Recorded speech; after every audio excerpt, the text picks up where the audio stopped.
early 1900s, Jews across Europe, especially Russia, faced brutal persecution. The dream? A safe homeland. Everyone assumes that homeland would be in the Middle East. But then, a twist, the British offer land. Not in Israel but in East Africa, what's now Kenya. This Uganda scheme was a real proposal in 1903. 13,000 square kilometers of fertile land, pitched as a temporary refuge. The Zionist movement split. Some, desperate for safety, said yes. Anywhere is better than nowhere. Others insisted. It's Zion or nothing. The connection to the biblical land was everything. The debate was fierce.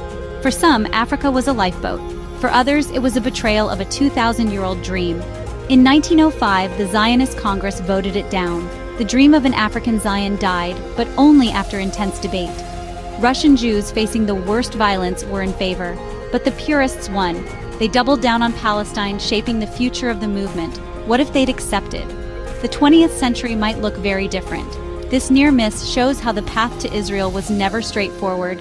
It was a journey of desperate choices, fierce arguments, and a near detour through the African savannah. The Uganda Scheme is a fascinating what-if in Jewish history. It reminds us, history is full of roads not taken. The Jewish homeland could have been in Africa, but it wasn't, and that decision changed everything. How did Jews become a global people longing for a homeland? It starts with ancient Israel and Judah, once powerful kingdoms, then conquered by empires. The Assyrians scattered the northern tribes. The Babylonians destroyed Jerusalem and exiled the elite. In exile, Jews held on to their faith and identity, even as they lost their land. The Romans later crushed a revolt, destroyed the Second Temple, and forced Jews across the empire. This was the diaspora, Jews scattered from North Africa to Spain, Italy, and beyond. Over centuries, they migrated further. Some to Eastern Europe, Ashkenazi, others to Spain, North Africa, and the Middle East, Sephardic, Mizrahi. Each group developed unique customs, but all remembered the land they lost. Their story became one of survival, adaptation, and hope. Through centuries of exile, the dream of return to Jerusalem never faded. That longing shaped Jewish identity and history. By the late 1800s, the call to return to Zion grew urgent.